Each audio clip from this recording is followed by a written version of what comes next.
সকাল সকাল থেকে ব্লগটা শুরু করলাম আজকে। তো এখন বাজে 4:25 মতো। হ্যাঁ, রেডি হয়ে গেছি, আজকে রবিবার দিন এক জায়গায় যাব বলে। তো এটা হচ্ছে 4:30 বাজেনি তখন। তো ওই যে অন্ধকার একদম দেখতেই পাচ্ছেন। তো কুলটুসকে বললাম একটু ভিডিও কর। এটা হচ্ছে প্রধাননগর রাস্তাটা। সাধারণত আমি দিনের বেলা বা সন্ধ্যা ওরকমই দেখাই, তো এটা হচ্ছে ভোর রাত্রে। তো মা আর বাবা পাস হয়ে গেল। যাচ্ছি হচ্ছে আমাদের জংশনে। যেহেতু একদিনে গিয়ে একদিনেই আসবো, তো গাড়ি রাখার জায়গা আছে বলে পার্কিংয়ে আমরা গাড়ি রেখে তারপরেই যাব। তো ওখানে গিয়ে পৌঁছে তারপরে দেখা হচ্ছে।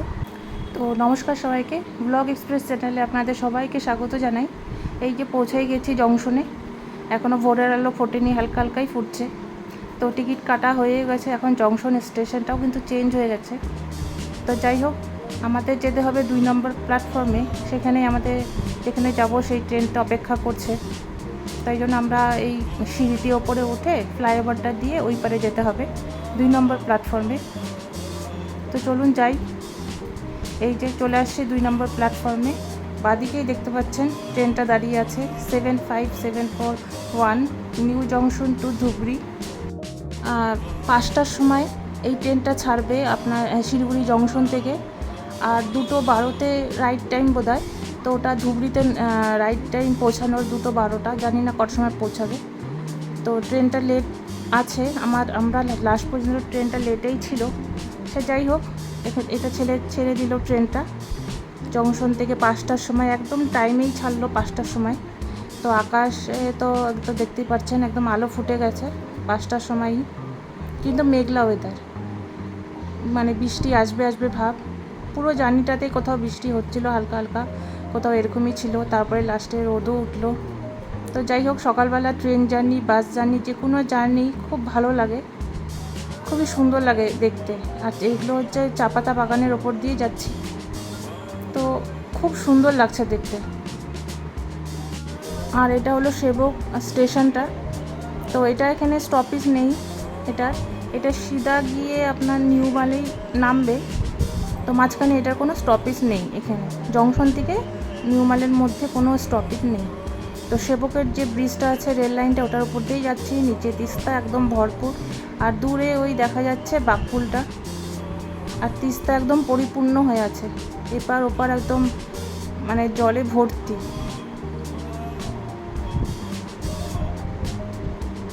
তো এই যে আমি আর গুলটু সেদিকে বসে আছি, প্রচণ্ড ঘুম পাচ্ছে।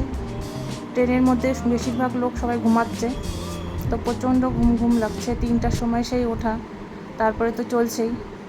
তো আর এই যে ট্রেনটা ওই পাশ দিয়ে একটা দাঁড়িয়েছিল এক জায়গাতে, এটাখানে ক্রসিং ছিল, ওই পাশে মালগাড়ি দিয়ে ক্রসিংটা যাচ্ছে, মালগাড়ি আছে ক্রসিংয়ে।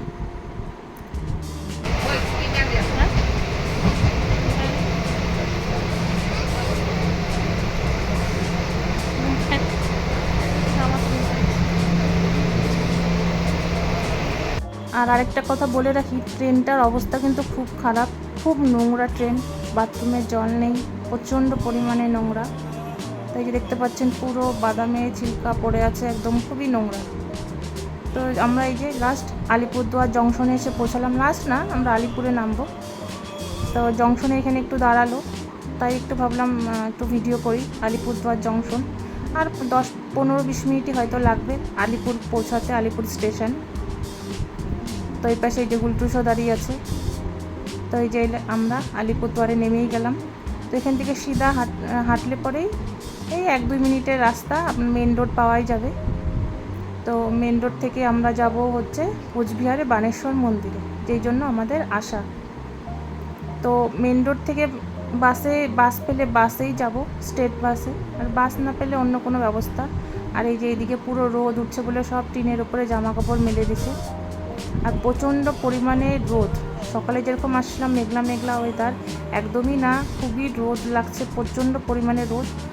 মানে আকাশটা কিন্তু মেঘলাই হয়ে আছে, কিন্তু প্রচণ্ড রোদ, মানে খুবই গরম লাগছিল।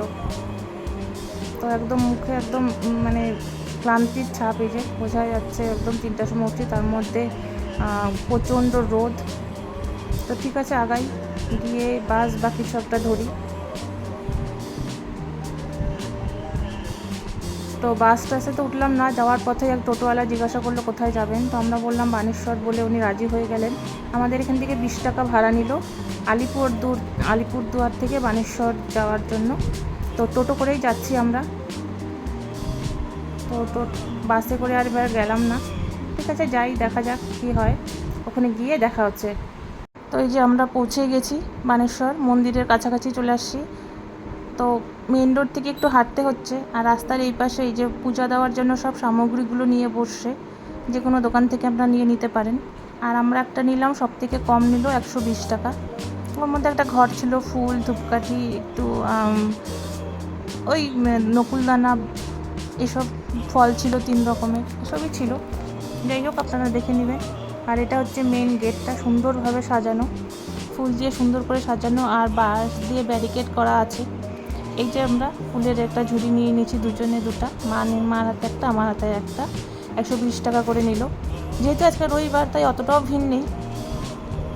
ওখান থেকে শুনছিলাম যে আজকে 8টার সময় বন্ধ হয়ে যাবে, আর 12টার সময়, রাত 8টার সময় বন্ধ হয়ে আবার রাত 12টার সময় খুলে যাবে।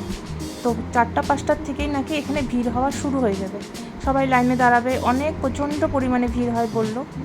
তো সেই হিসাবে আমরা একটুকু লাইন পাইনি। আর এখানে 10 টাকা কুপন দিচ্ছে, কেউ নিচ্ছে কেউ নিচ্ছে না, এরকম ব্যাপার। আর এটা হচ্ছে একটা পুকুর, এখানে আমরা পূজা টুজা দিয়ে বেরিয়ে চলে আসছি, ভেতরে তো অ্যালাউ নেই। আর এই পাকাটার মধ্যে না পা দেওয়া যাচ্ছে না, এতটা গরম, তাই আমি খুব একটা বেশি ভিডিও এই জায়গাটা দাঁড়িয়ে করিনি। এখানে অনেক কচ্ছপ ছিল, আমি জানি না এবার একটা কচ্ছপও দেখতে পেলাম না। আগে মুড়ি টুড়ি দিত, তারপরে রেস্ট্রিকশন হয়ে গেল, কিছুই দেওয়া যেত না, কিন্তু দেখা যেত। কিন্তু এখন আর সেরকম কিচ্ছু দেখাই যায় না, একটা কচ্ছপও আমরা দেখতে পেলাম না।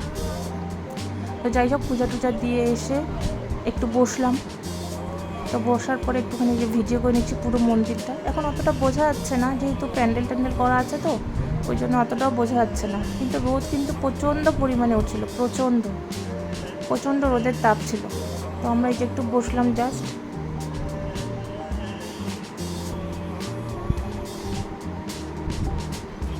এই যে এই বছরের জন্য মন্দির থেকে বেরিয়ে গেলাম, আবার আসার ইচ্ছা রইল। এই যে প্যান্ডেলও এখানে সুন্দর করে ফুল দিয়ে সাজানো। এটা তো আমাদের বাঙালিদের 3য় সোমবার, মানে হবে আজকে রবিবারে গিয়ে সোমবার। তো সকাল থেকে তো কিছুই খাওয়া হয়নি, এখানে সকালের খাবারটাও খেয়ে নিয়ে আমরা বেরিয়ে যাব আলিপুরের উদ্দেশ্যে। তো চলুন এখানে খাওয়া দাওয়া করি। এই যে খাওয়া দাওয়ার পরে আমরা আলিপুরের উদ্দেশ্যে বেরিয়ে গেছি, আবার টোটো করেই গেলাম, ওই 20 টাকা করেই ভাড়া নিল আমাদের।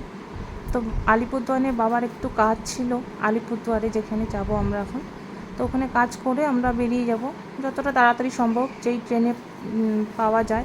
আলিপুরদুয়ার জংশন থেকে তো অনেক ট্রেনই আসে, তো আমরা এখান থেকে একটু দেখা করে তো আমরা বেরিয়ে যাব, দেখি কোন ট্রেন পাই।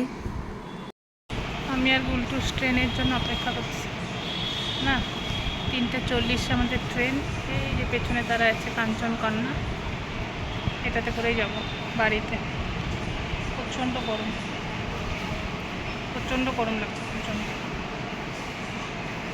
যেন ওয়েট করি, তাই না? এই যে কাঞ্চনকন্যা ছেড়ে দিল 3:40 ছেড়ে দিল। তো প্রচণ্ড ক্লান্ত, আর ভিডিও করব না, সেই 3টা থেকে চলছে। তো ভিডিওটা ওই জন্য আজকে এখানেই শেষ করছি। ভিডিওটা ভালো লাগলে লাইক করবেন, কমেন্ট করবেন, এবং তার থেকেও বেশি ভালো লাগলে সাবস্ক্রাইব করে নেবেন। আজ আসি, দেখা হবে অন্য ব্লগে। সবাই ভালো থাকবেন।